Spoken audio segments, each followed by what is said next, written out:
A single sentence can shatter a world.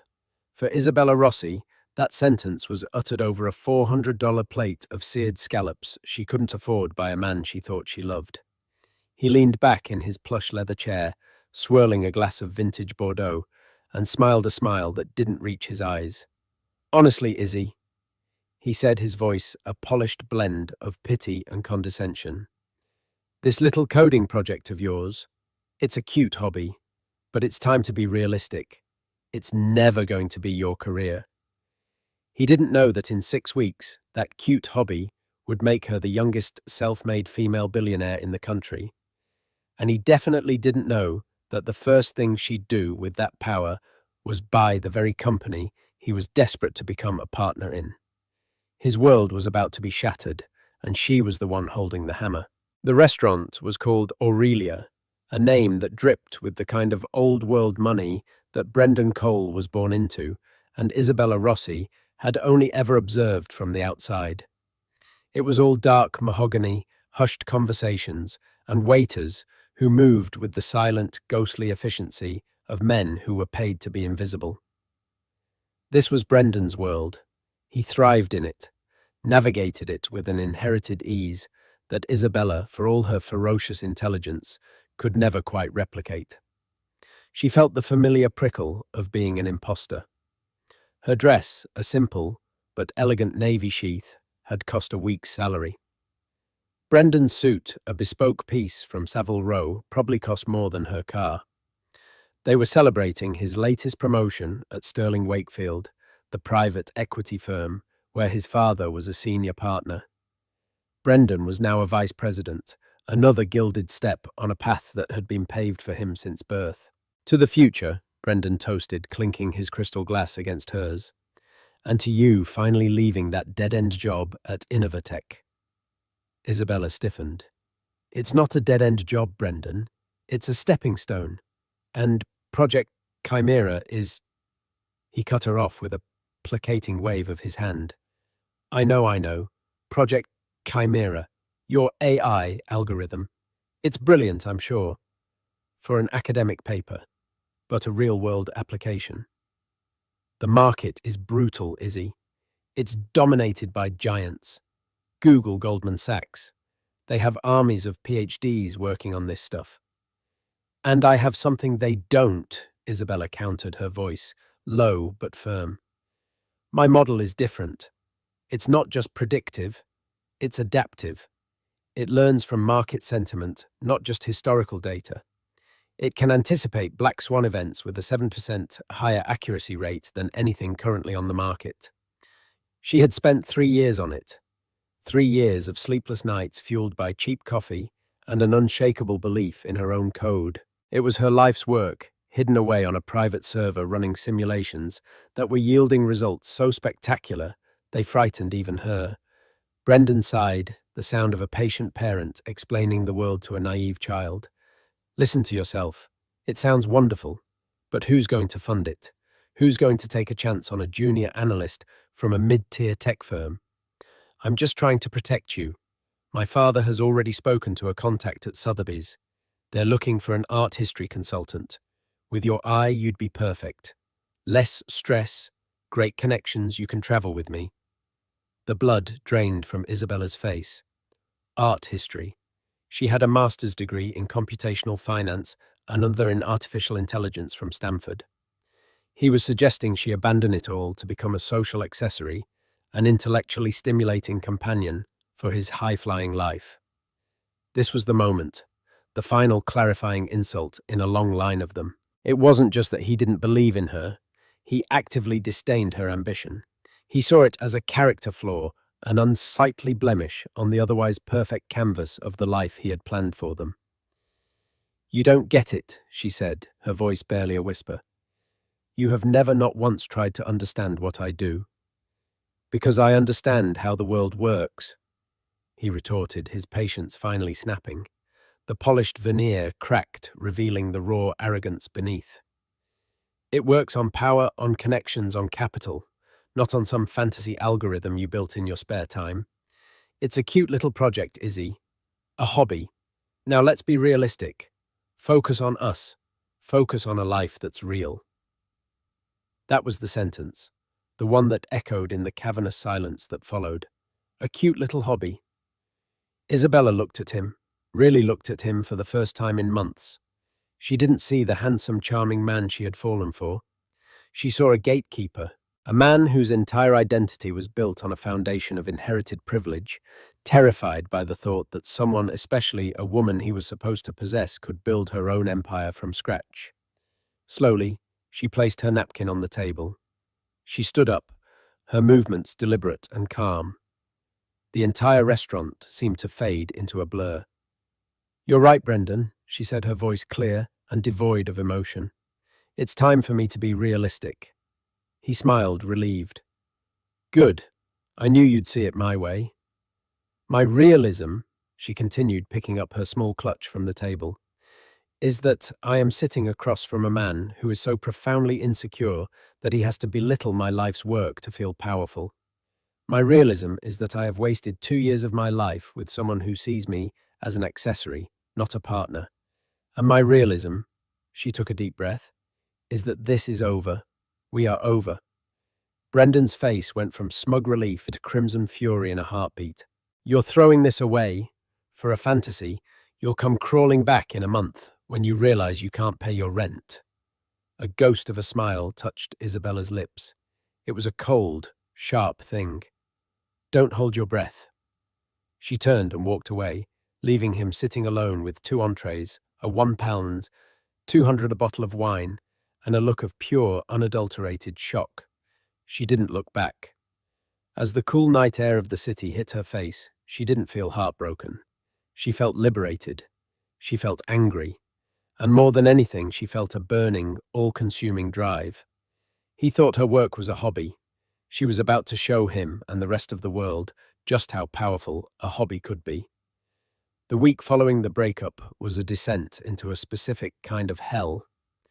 The emotional fallout was brutal, but it was the professional sabotage that blindsided her.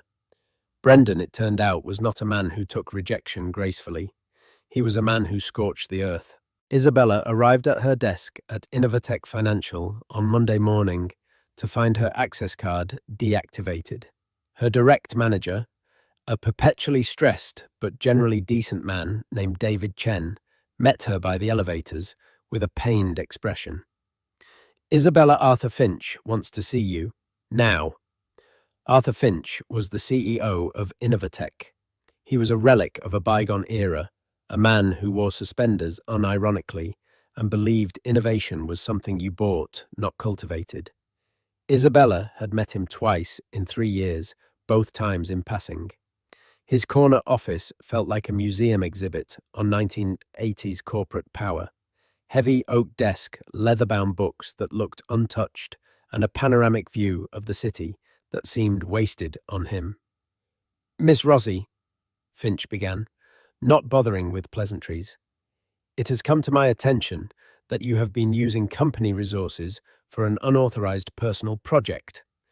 Isabella's heart hammered against her ribs. "Mr. Finch, Project Chimera is a breach of your employment contract," he snapped. "Article 7, Section B, all intellectual property developed using company time or equipment is the sole property of Innovatec Financial. You have been running this chimera on our servers, constituting a significant security risk and a flagrant violation of policy." Isabella was floored. "With all due respect, sir, the core code was developed on my personal hardware. I've only been using the servers to run simulations against anonymized public domain market data. It poses no security risk whatsoever. David knows about my work." Finch waved a dismissive hand. "Mr. Chen is not the one who signs your paychecks. We have also received a tip from a highly respected source in the financial community." A tip. She knew instantly who it was from. Brendan. He must have called Finch over a game of golf at their exclusive country club. He would have framed it as a friendly warning, a concern for Innovatec's security, all while painting Isabella as a reckless, untrustworthy employee. The tip suggests your algorithm is not only unauthorized but potentially unstable and could expose the firm to legal liabilities. It was a perfectly crafted corporate assassination, vague, impossible to disprove, and coming from a source whose credibility Finch would never question. That's a lie, Isabella said, her voice shaking with a mixture of rage and disbelief. My project is sound. The simulations are flawless. I'm not interested in your simulations, Miss Rossi, Finch said coldly. I'm interested in protecting this company. Your employment is terminated effective immediately. Security will escort you to your desk to collect your personal belongings. You will sign this non-disclosure and non-compete agreement. Our lawyers will be in touch. He slid a thick legal document across the desk. It was a gag order and a professional prison sentence rolled into one. It would prevent her from working in AI-driven finance for 2 years and from ever speaking about Project Chimera. She stared at the paper, then at Finch's impassive face. This was it. Brendan hadn't just broken up with her. He was trying to break her spirit to cripple her career so thoroughly that his prophecy of her failure would come true. He wanted her to come crawling back not to him, but to the life he had prescribed for her. No, she said. Finch raised an eyebrow. I beg your pardon. I'm not signing it, Isabella stated, pushing the document back across the desk. You are firing me based on a malicious and unsubstantiated rumor. You have no claim to my intellectual property, and I will not sign away my right to work. Finch's face hardened. You are making a grave mistake, young lady. We will litigate. We will bury you in legal fees until you are bankrupt. Then I'll see you in court, she said, her voice finding a strength she didn't know she possessed. She stood up. You don't need to have security escort me. I know the way out. The walk back to her desk was the longest of her life. The pitying stares, the whispers. She packed her small box, a photo of her parents, a worn copy of a book on neural networks, a lucky coffee mug. David Chen intercepted her by the door, his face etched with guilt. Isabella, I'm so sorry. I tried to tell him, I showed him your progress reports. He wouldn't listen. It wasn't your fault, David, she said, managing a weak smile. Thank you for believing in me. Your work. It's revolutionary, he whispered, looking around nervously. Don't let them take it from you. That night, in her small, overpriced apartment, the full weight of her situation crashed down on her. No job, dwindling savings, the looming threat of a legal battle against a multi-million-dollar corporation. Brendan's words echoed in her ears. You'll come crawling back, she cried, a gut-wrenching, soul-emptying sob that left her feeling hollowed out. She was alone, unemployed, and about to be sued into oblivion.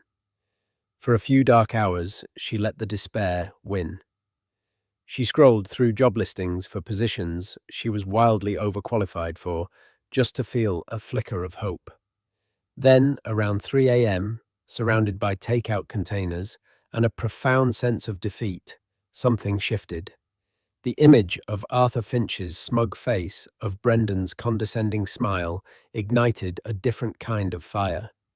It wasn't just about survival anymore. It was about justice.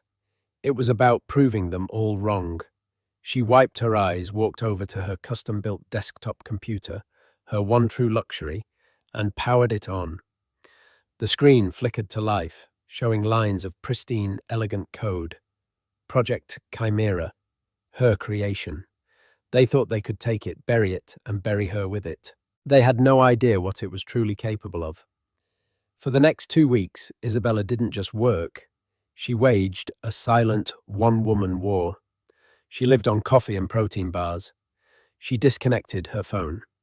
She ignored the threatening letters from Innovatec's legal team that started piling up by her door. She poured every ounce of her energy, her genius, and her rage into the final evolution of her algorithm. She wasn't just running simulations anymore. She was preparing it for the real world. She refined the sentiment analysis module, feeding it terabytes of live news feeds, social media chatter, and political discourse. She strengthened the adaptive learning protocols, making the system so agile it could pivot its strategy in microseconds. She was building a weapon. One night, while running a final full-scale backtest against the last decade of market data, the results scrolled across her screen. The performance was staggering. If Chimera had been live during the 2008 financial crisis, it wouldn't just have avoided the crash. It would have shorted the market with such precision that an initial investment of $10,000 would have yielded over 50 million.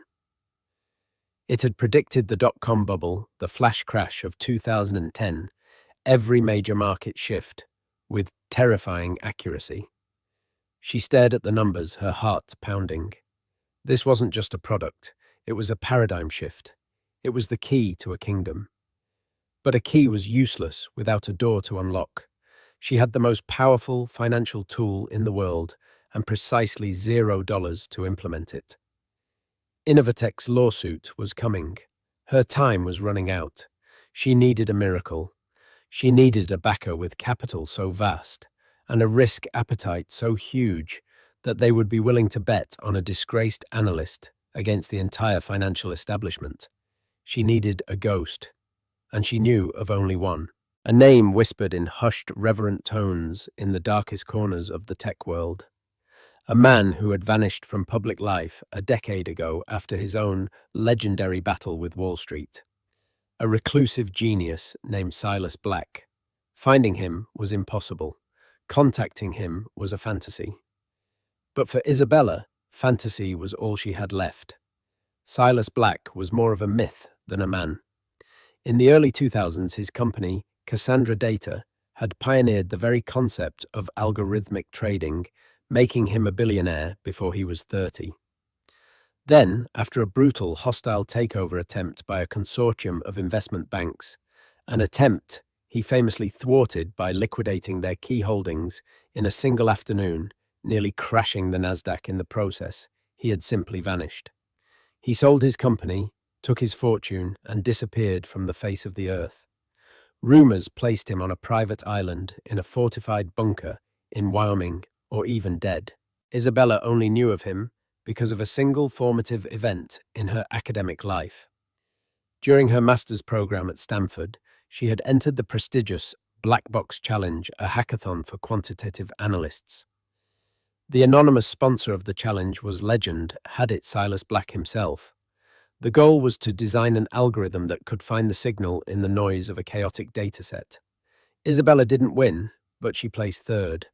Her prize was a small scholarship and a cryptic email from a heavily encrypted address. It contained only one line. "Good work. Most people miss the ghost variable. You didn't. Keep going." She had saved the email, a digital trophy from a faceless mentor. Now it was her only lifeline. With trembling hands, she composed a new message. It was a desperate shot in the dark, an electronic prayer sent into the void. She didn't beg or plead. She laid out the facts with cold, mathematical precision. Subject to the ghost variable. Project Chimera. To encrypted address. You told me once to keep going. I did. I built Chimera. It's an adaptive, sentiment-driven predictive model. It anticipates black swan events by quantifying chaotic social and political data. The ghost variables the market ignores. Backtesting shows a 92% success rate in predicting major market shifts. Beta, 0.8 48 hours in advance. I have been fired from Innovatec Financial. They are attempting to steal the IP and are suing me into silence. My ex-boyfriend Brendan Cole of Sterling Wakefield instigated it. I have the most powerful financial algorithm in the world. I have zero capital and about 3 weeks until I'm legally and financially buried. You fought the banks and won. They are trying to do to me what they did to you. I am not asking for a handout. I am offering an opportunity. My algorithm, your capital.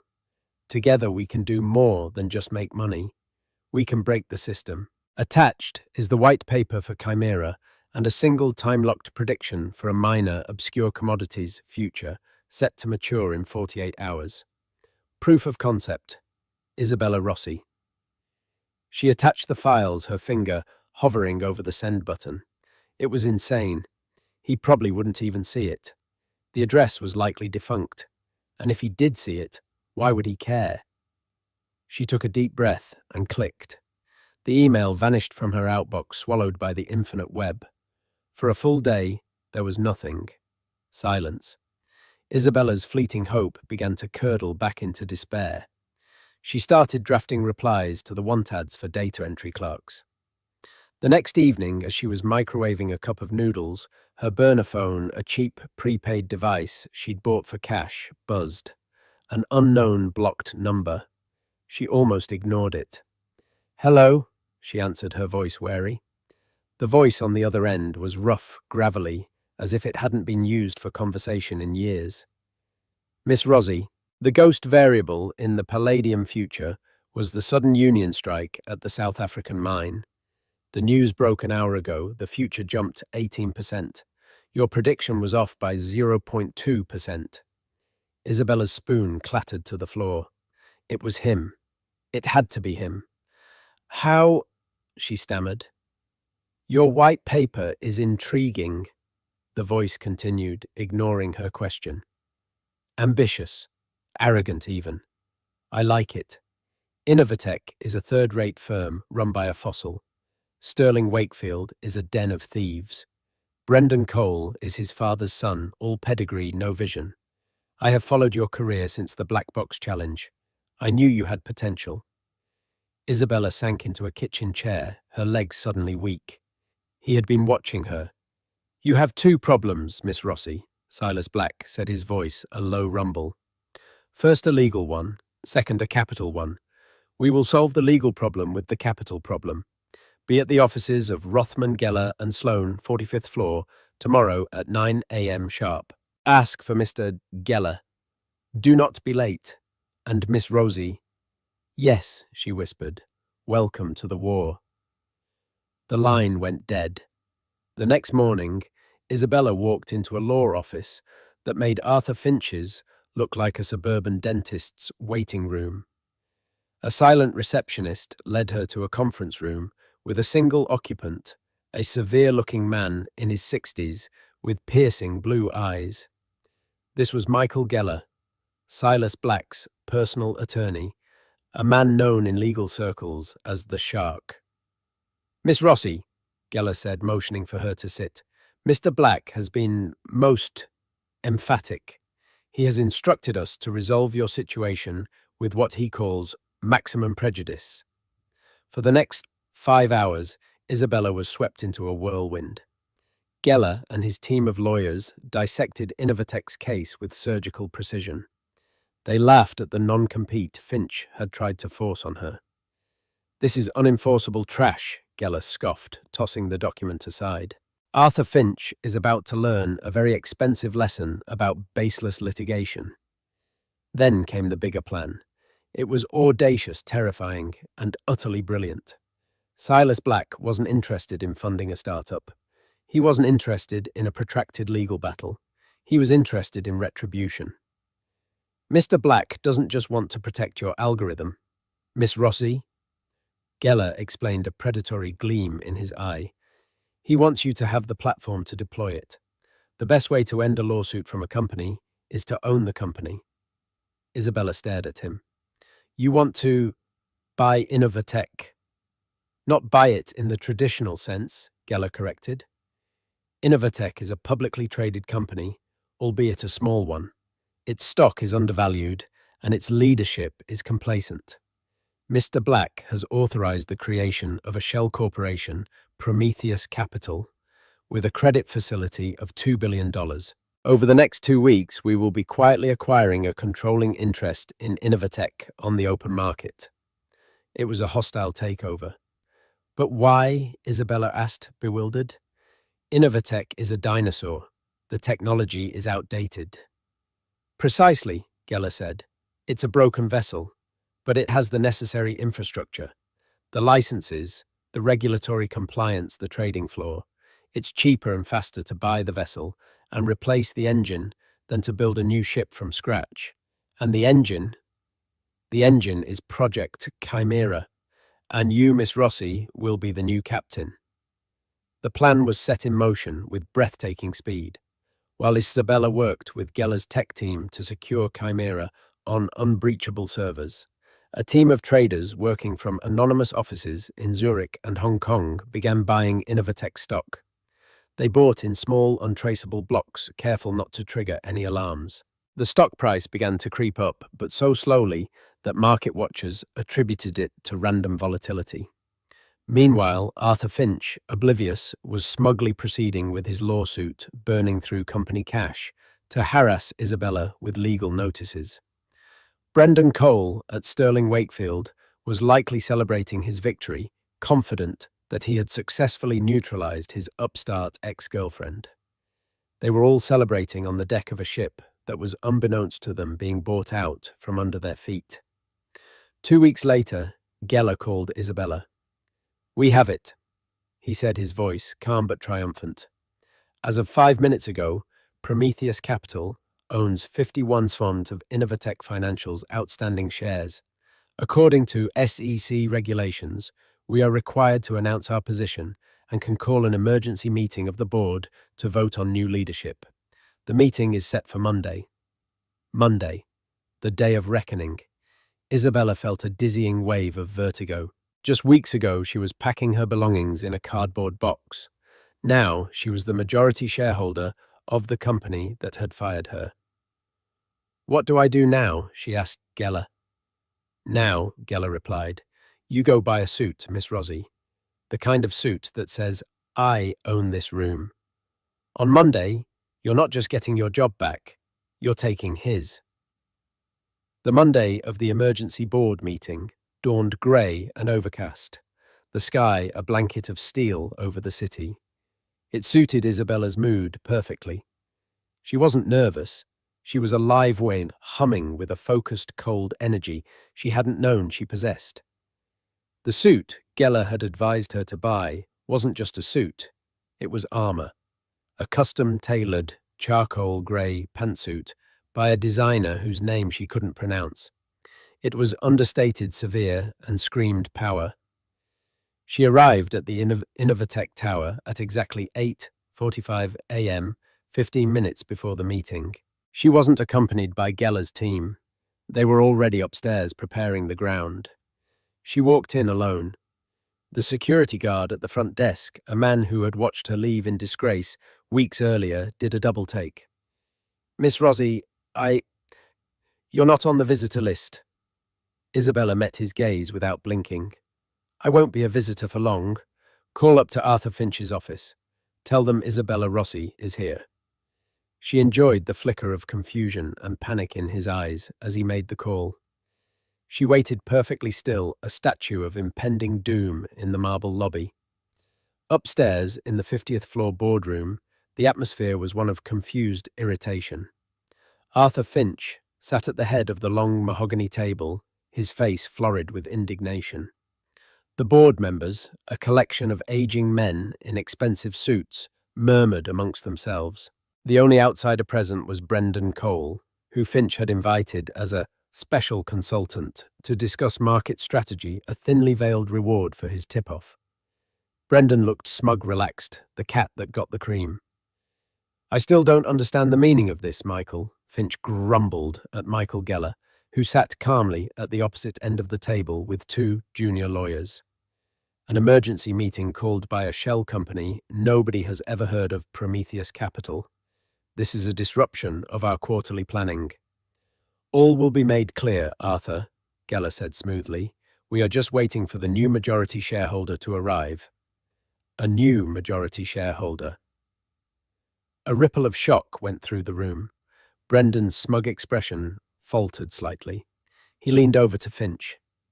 "Did you know about this?" he whispered.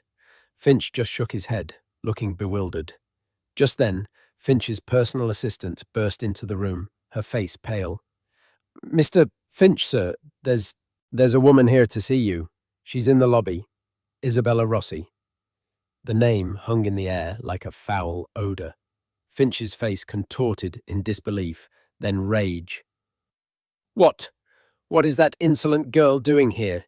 Did she come to beg for her job back? Have security remove her from the building immediately." Brendan Cole laughed a short, ugly bark. The audacity. Some people just don't know when they're beaten. Geller raised a hand. "I wouldn't do that if I were you, Arthur." "And why the hell not?" Finch sputtered. "Because, Geller said, a slow, predatory smile spreading across his face. "You would be removing the single largest owner of this company, the principal of Prometheus Capital, your new boss." The silence in the room was absolute profound. You could have heard a stock certificate drop. The board members stared at Geller as if he'd just started speaking in tongues. Brendan Cole's face had frozen, his mouth slightly agape, the colour draining from his cheeks. He looked like a man who had just seen a ghost. The boardroom doors swung open. Isabella walked in. She didn't look at Brendan. She didn't look at the stunned board members. Her eyes were locked on one person, Arthur Finch. She walked the length of the table with a steady, unhurried pace, her heels clicking a death knell on the polished hardwood floor. She stopped, not at the side of the table, but at the empty chair right next to Finch's at its head. She placed her leather portfolio on the table.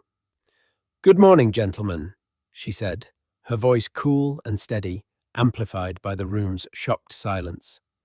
"Arthur, you're in my seat." Finch stared at her, his face a kaleidoscope of confusion, fury, and dawning horror. This is a joke, a prank." Geller cleared his throat. "It is my duty to inform the board," he announced formally, "that as of Friday, 17:00 hours, Prometheus Capital, a firm wholly controlled by Ms. Isabella Rossi, has acquired 51.7% of Innovatec Financial. All necessary filings have been submitted to the SEC. We have the votes. The first order of business for this meeting is a motion to remove Arthur Finch as Chief Executive Officer and Chairman of the Board, effective immediately." One of Geller's associates began passing out documents to the stunned board members. The numbers were all there in black and white, irrefutable. Brendan finally found his voice. It was a strangled, disbelieving whisper. "Izzy, how? What is this?" She finally turned her head and looked at him. There was no anger in her eyes, no hatred, just a vast, chilling indifference. It was the look one gives to a piece of furniture, a background object that has ceased to be of any importance. "It's called a hostile takeover, Brendan," she said simply, as if explaining a basic concept. "It's what happens when you underestimate your competition. You of all people should know that." She then turned her attention back to Finch, whose face was now a dangerous shade of purple. "The motion to remove Mr. Finch from his positions. All in favour?" Geller's hand shot up. "Prometheus Capital votes aye with its entire 51.7% block." The other board members, seasoned veterans of corporate warfare, knew a lost cause when they saw one. Their loyalty was to their stock options, not to a deposed king. One by one, their hands went up. The vote was unanimous. Finch slammed his hand on the table. "This is an outrage, a travesty I built this company. You ran it into the ground," Isabella countered, her voice cutting through his tirade. "You relied on legacy systems, cronyism, and a fundamental misunderstanding of the future of finance. This company has been stagnant for a decade. That ends today." She looked at Geller. "Second motion. A motion to appoint Ms. Isabella Rossi as the new Chief Executive Officer and Chairwoman of the Board," Geller announced. "Prometheus Capital votes aye." It was a formality. In the space of 10 minutes, Isabella Rossi had gone from being a fired, disgraced analyst to the absolute ruler of the company that had cast her out. She stood up and walked to the head of the table as Finch, sputtering with impotent rage, was gently but firmly escorted from the room by Geller's associates. She looked at the faces around the table, shocked, wary, fearful. "Let me be clear," she said, her voice resonating with newfound authority. "The era of complacency at Innovatec is over. We are no longer a follower. We are a predator. We will be implementing a new proprietary trading algorithm that will render every single one of our competitors obsolete. The name of that project is Chimera. She let the name sink in. Some of you will adapt to this new reality. You will thrive. Those of you who resist change, who cling to the old ways, will be rendered redundant. Your positions will be eliminated. She paused, her gaze sweeping across the room until it landed finally on Brendan Cole. He looked physically ill, ashen-faced and trembling. "Oh, and Mr. Cole," she said, her voice laced with ice, "thank you for your consultancy. Your services are no longer required. Security will see you out." She watched as he was led from the room, not with rage, but with a kind of detached pity. He wasn't a villain anymore. He was just irrelevant, a footnote in her story. Isabella Rossi, 28 years old, stood at the head of the table in the boardroom of the company she now owned. She wasn't just the CEO. Thanks to the valuation of Chimera, which Silas Black's accountants had pegged in the low 10 figures, she was on paper the youngest self-made female billionaire in the nation. She looked out the panoramic window at the sprawling city below. It wasn't his world anymore. It was hers, and she was just getting started. The first 24 hours of Isabella's reign were a masterclass in controlled demolition and strategic reconstruction. The news of the hostile takeover and her appointment as CEO sent shockwaves through the financial industry. The headline in the Wall Street Journal read, "Fired an analyst 28, buys company, becomes tech's newest billionaire."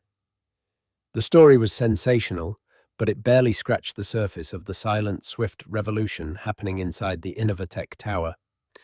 Her first act as CEO was to call a company-wide all-hands meeting in the main atrium. The employees gathered a sea of anxious and curious faces. They were expecting a bloodbath. They were expecting a vengeful tyrant. Isabella walked onto the small stage, not with a cohort of lawyers, but alone. She wore a simple black dress, her hair pulled back. She looked young, almost startlingly so, under the harsh corporate lighting. She tapped the microphone, and a hush fell over the crowd. "Good morning," she began, her voice steady and clear. "My name is Isabella Rossi. As of yesterday, I am your new CEO. I know there are a lot of rumors and a lot of fear, so let's dispense with the mystery. Yes, I used to work here as a junior analyst. And yes, I was fired." A murmur went through the crowd. This was unprecedented honesty. "I was fired," she continued, "because I was building something new, something that the old leadership was too afraid or too blind to understand. That something is Project Chimera, and it is the future of this company, our future." She laid out her vision, not with corporate jargon, but with passion and clarity. She spoke of turning Innovatec from a lumbering dinosaur into a sleek, agile fintech predator. She spoke of innovation, of meritocracy, of rewarding talent over tenure. "For years, your ideas have been stifled by bureaucracy. Your talents have been wasted on outdated systems. That ends now," she declared. "I am not here to punish the past. I am here to build the future. If you are passionate, if you are talented, and if you are willing to work harder than you have ever worked before, you have a place here. If you are here to just collect a paycheck and wait for retirement, I suggest you update your resume." Then came the first of her gambits. "Effective immediately," she announced. "I am dissolving the entire senior management layer directly under the CEO. All departmental vice president positions are hereby vacated." Gasps rippled through the atrium. It was a corporate decapitation. "In their place," she continued, "I will be promoting from within, based on one criterion alone: merit. I've spent the last 3 years watching you work. I know who the real innovators are. I know who the dead weight is." Her eyes scanned the crowd and found a familiar, anxious face. "David Chen, where are you?" David, her former manager, looked terrified as he hesitantly raised his hand. David, Isabella said, a genuine smile touching her lips for the first time. You were the only manager who believed in my work. You protected it as long as you could. You understand what's coming. I'm promoting you to Chief Technology Officer. Your first task is to assemble a team to integrate Chimera into our core systems. You have an unlimited budget. Get it done. David Chen stood frozen for a moment, his face a mask of utter shock before a slow, dawning grin spread across it. A wave of energy of possibility surged through the employees. It wasn't a bloodbath. It was a revolution. Throughout the day, Isabella moved with ruthless efficiency. She walked the floors, not with an entourage, but by herself. She had quiet conversations with coders, with junior traders, with administrative assistants. She remembered their names, their projects. By day's end, a new leadership team was in place, comprised of the company's brightest and most overlooked talents. The old guard, the cronies of Arthur Finch, were gone. Late in the afternoon, her assistant, a sharp young woman she'd promoted from the reception pool, informed her she had a visitor. "A Mr. Brendan Cole is in the lobby. He insists on seeing you. He says it's personal." Isabella felt a flicker of something, not anger, but a weary finality. "Send him up," she said. Brendan entered her new office. Arthur Finch's old office, now stripped of its heavy dark furniture and replaced with minimalist glass and steel. And he looked like a broken man. His bespoke suit was rumpled. His face was pale and drawn. The swagger was gone, replaced by a desperate, hollowed-out look. "Izzy," he began, his voice raspy. I had to see you. I can't believe this." Isabella remained seated behind her vast new desk. She didn't offer him a seat. "Brendan, I came to apologize," he said, the words sounding foreign and clumsy in his mouth. "What I said, what I did, it was unforgivable. I was a fool. I was arrogant. And I was jealous." "Yes," Isabella agreed, her tone neutral. "You were." He took a step closer, his eyes pleading. "My father is... he's furious. Sterling Wakefield is one of Innovatec's biggest clients. He says I've ruined the relationship. I've been suspended. My career is over, Izzy." He was looking for something. Absolution, pity, a lifeline. He was trying to appeal to the woman. He thought he knew the Izzy who would be swayed by his pain, but that woman was gone. "Your career is not my concern, Brendan," she said, her voice as cool and hard as the glass of her desk. "You made a series of choices. You chose to belittle me. You chose to sabotage me. You chose to align yourself with a failing system because it was comfortable and familiar. These are the consequences of your choices." Tears welled in his eyes. "But we loved each other. Doesn't that mean anything?" Isabella leaned forward slightly. "You loved the idea of me, Brendan. You loved the version of me that fit into your world. The moment I tried to build my own world, you tried to burn it down. That isn't love. It's possession." She stood up, signaling the end of the conversation. "The work I am doing here is going to change the face of finance. I have a company to run. I'm afraid I don't have time for this." She turned and looked out the window at the city stretching out below her. It was a dismissal, more profound and complete than any firing. Defeated Brendan turned and walked out of the office, a ghost from a life she had already left behind. She heard the door click shut. She didn't turn around. She felt no triumph, no satisfaction, just a quiet, clean sense of closure. He was a problem that had been solved. Her phone buzzed. A text from an encrypted number. It was from Silas Black. "Geller tells me the old guard has been purged." "Good. Now the real work begins. Chimera is hungry. It's time to feed it. Don't get distracted by the noise. Your only loyalty is to the future." Isabella smiled. He was right. The past was settled. The future was a blank page, and she held the pen. The war wasn't over. It had just begun. The passage of 6 months had not just changed Innovatec Financial. It had forged it into an entirely new element on the periodic table of Wall Street.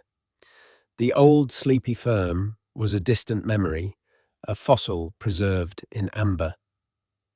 The new Innovatec was a place of breathtaking velocity, a symphony of quiet intensity.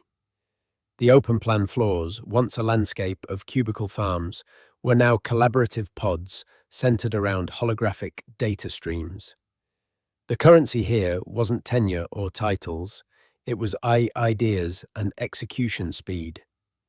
Isabella had fostered a culture that felt less like a bank and more like a mission control center for the future of capital. A perfect example was playing out on the main screen in her office, a vast expanse of transparent aluminum that dominated one wall. It was 3:58 p.m., 2 minutes before the closing bell.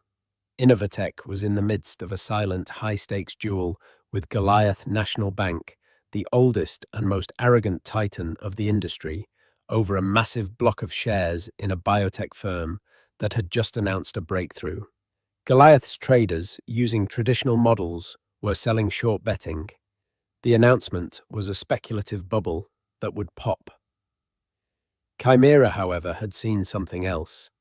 It had cross-referenced the clinical trial data with an obscure materials science journal, noting that the new drug's delivery mechanism relied on a polymer whose sole patent holder had just been quietly acquired by a tech conglomerate.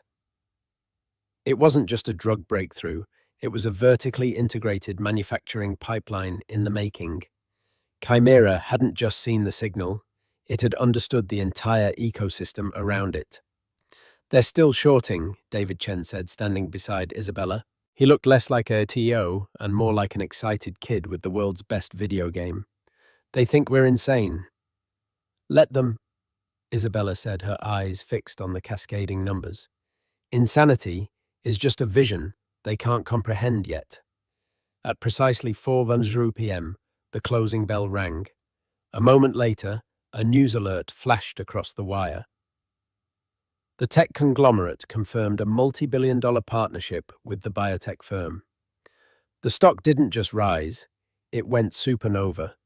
Goliath National lost an estimated $900 million in a single afternoon. Innovatec, thanks to Chimera's foresight, had netted over $1 billion. It was just another Tuesday. This kind of success had made Isabella Rossi a legend, but it also made her a target. The industry, terrified of what it couldn't understand, began to fight back. Rivals tried to poach her staff with astronomical offers they all refused. Whispers of illegal insider trading circulated, prompting a discreet SEC inquiry that found nothing because there was nothing to find. Chimera wasn't cheating, it was just playing a different game entirely. The most persistent thorn in her side was a man named Nathan Pierce, a Pulitzer-winning journalist for the New York Ledger. Pierce was old-school cynical and smelled a rat. He didn't believe in magic bullets, and he saw Isabella as a financial warlock who needed to be exposed. His weekly columns were a masterclass in insinuation, painting her as a reckless gambler, a stooge for some hidden benefactor, or a fraud whose luck was about to run out. "The rise of Isabella Rossi and Innovatec isn't a fairy tale," he wrote in his latest piece. "It's a black box, and history teaches us that black boxes on Wall Street are never filled with miracles. They are filled with secrets, and those secrets eventually rot the entire system."